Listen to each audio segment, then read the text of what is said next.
Good morning, Blue Ridge Junior High. Good morning. Today is Thursday, August 20th. Little temperature check here. Ooh, buddy, you've got a fever. He's got to go home. He's got to go home. Your parents will oh, shoot. Oh, jeez. We'll take care of that later. We don't really toss people out like that. We're very gentle. Yes, that's not something you can expect to see. That's just for your entertainment. Hey, so our planner highlight, in the planner that you guys don't have and that you won't have until you're on campus, there is a bunch of interest inventories which the teachers are doing in their capstone. So they've kind of come up with some different ones, but you guys are kind of exploring your interests so that you can pick a topic. And with that, I just wanted to throw this out there, Ms. Hoffmeyer. If you were going to choose a capstone topic, and you might not have an answer today, so you can tell us tomorrow, what would you be interested in studying? What's something? I did a capstone project the first year we did capstone, and it was on ice cream. And we studied the past of ice cream, like the history of it, what's happening with it now, and then we studied what was going to happen with it in the future. And it was actually a pretty cool project. I think I do have an idea for what I might do this year, especially, is I might do a comparison of in-school and online learning. It would be an interesting thing to research and see how long it's been around and the pros and cons of it. Yeah, I love that. That would be good. All right, our social emotional skill. We talked earlier in the week about dropping assumptions. And so one of the things that kind of goes with this is this little statement that I put together. It says, when I allow myself to not be the expert of your experiences, when I step away from assuming I have you and your intentions figured out, when I attempt to seek understanding and a glimpse of your perspective through your lens, I may find compassion for your perception of the world. I might even find my perception shift. I might still think that you're wrong. I might still think you're driven by emotion and misinformation, but I'm trying hard to see you and find a place for you to belong.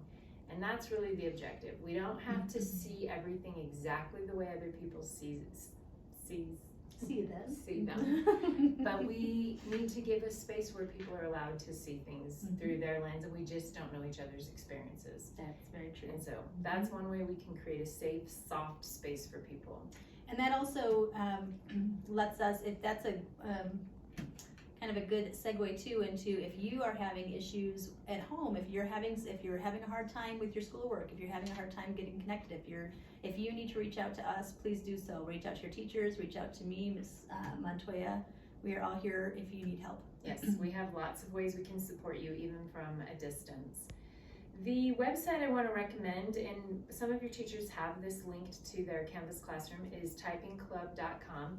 You probably didn't anticipate, if you were to go back a year, you probably wouldn't have anticipated how important those typing skills were going to be. And so typingclub.com, it's a free website to up your typing game, get familiar with the keypad so that you can feel more effective in how you're using your time. And that one has, I think, a lot of games on. I think Typing Club has it's a many fun games way. on. Yeah, it's a fun way to You can learn. compete with people. I mean, if you have a competitive nature. We do. We need to compete against each other. We may have to have a typing club competition later on this week. Yes, next week. We'll let you guys know how that goes. Elder appreciation. If you decided to send a card or make a card to send to someone, an elderly family member or friend, or maybe to take to the nursing home, if you want to take a picture of the card you made and email it to me at the school website, we might be able to share the card that you made, and it might lift everyone's day. But that was the challenge for the week, is to make a card or write a letter to an older person and send it off to them. Our spotlights, we're going to wrap up with Mr. Bromke, and the last question he answered was, if you could have anyone past, present, or future. That's funny. That's funny. I wrote the question. You could have somebody from the future over for dinner. Who would it be? So really the question probably was past or present. Right. But I did say future. It said, who would it be and why? And his answer was Madame Curie. Wow. And she was amazing. She was, do you know what she was? Do you know kind of who She's she a was? scientist. Yes. Used like plutonium to... You know this stuff just like that? She is amazing. Yeah. And she was, especially in the time, it was what, 1918? Yes, the time. She was Yeah, I had to pull stuff up. It was nice. So at 66 is when she, anyway, to exposure to radiation in the course of her scientific research. So she ended up passing because of, in 1934, she passed away at 66 due to exposure to all of the sciencey things she had been studying. Super cool. I knew she was a scientist. I didn't really know a lot about her till he picked her, and I wanted to know, why would Ed Bronke want to have dinner with Madame Curie? She was very